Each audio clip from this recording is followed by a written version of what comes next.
Star Trek, it's one of the biggest sci-fi series ever created, capturing the imaginations of fans for generations. Three of the original cast members are down under right now. We send Seven's, our very own Virginia Gay to meet the TV legends as they prepare to meet their Aussie fans. Check this out.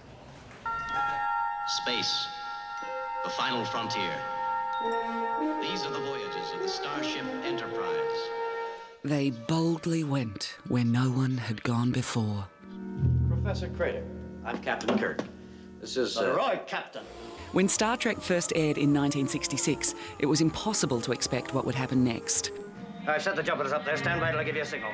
The hit sci-fi program spawned 5 additional TV series, 12 feature films, with a 13th currently in production, and hundreds of novels, short stories, and comic books.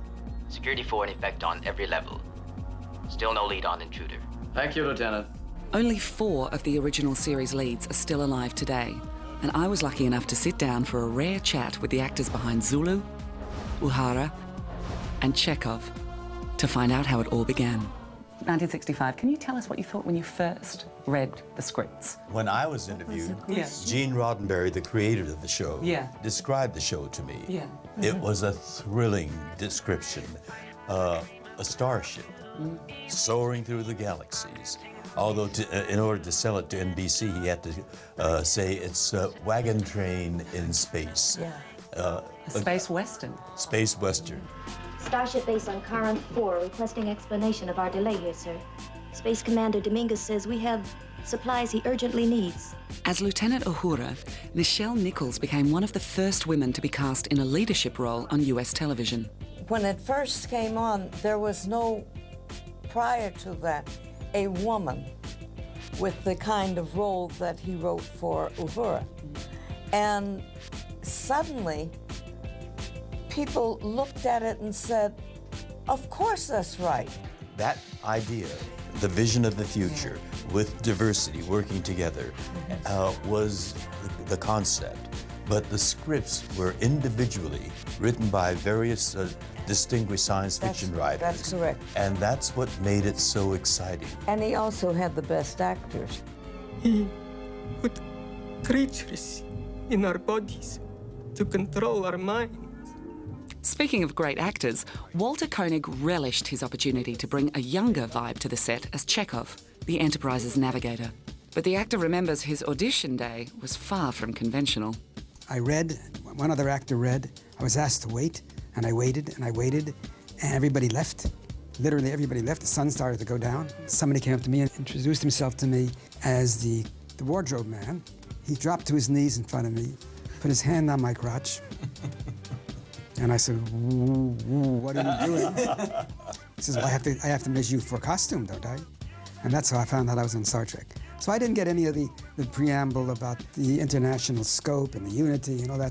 I just got some tickling on my testicles. First we're going to Vulcan, then we're going to Altair. Then we're headed to Vulcan again. Now we're headed back to Altair. I think I'm going to get spacesick. Let's talk about Star Trek fans, because they are some of the most passionate and dedicated fans in the business. Next year, Star Trek will be celebrating its 50th anniversary. We had very little to do with. Gene Roddenberry had very little to do with. This phenomenon, this longevity, was created by the fans' dedication. And speaking of fans, George Takei has been earning plenty thanks to his unique presence on social media. George, can I talk to you about your most recent role, which is King of the Internet?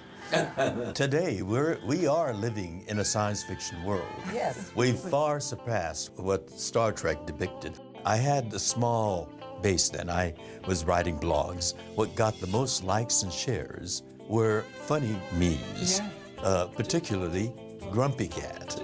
And so I said, that's it. And so I started doing a lot of that, and the audience grew and grew. And as it grew, I started injecting social justice issues, and it exploded. Your attitude is laudable, Doctor, but your reasoning is reckless. Of course, the success of the series owes a lot to the late, great Leonard Nimoy, who passed away earlier this year. I've always said, as a matter of fact, that there could be hundreds of actors in Hollywood that could play our roles. But there's no one who could be Mr. Spock the way Leonard was. I profoundly felt his loss. He was, as Walter said, a loyal friend. When I did plays in Los Angeles, he always came to see it. Yes. He once said to me, I had the honor of working with you, and you guys brought out the best in me. I loved him. Yeah, great chat. Thanks for that, Virginia. Now fans can catch the Star Trek cast at the Supanova Expo this weekend on the Gold Coast. It's huge.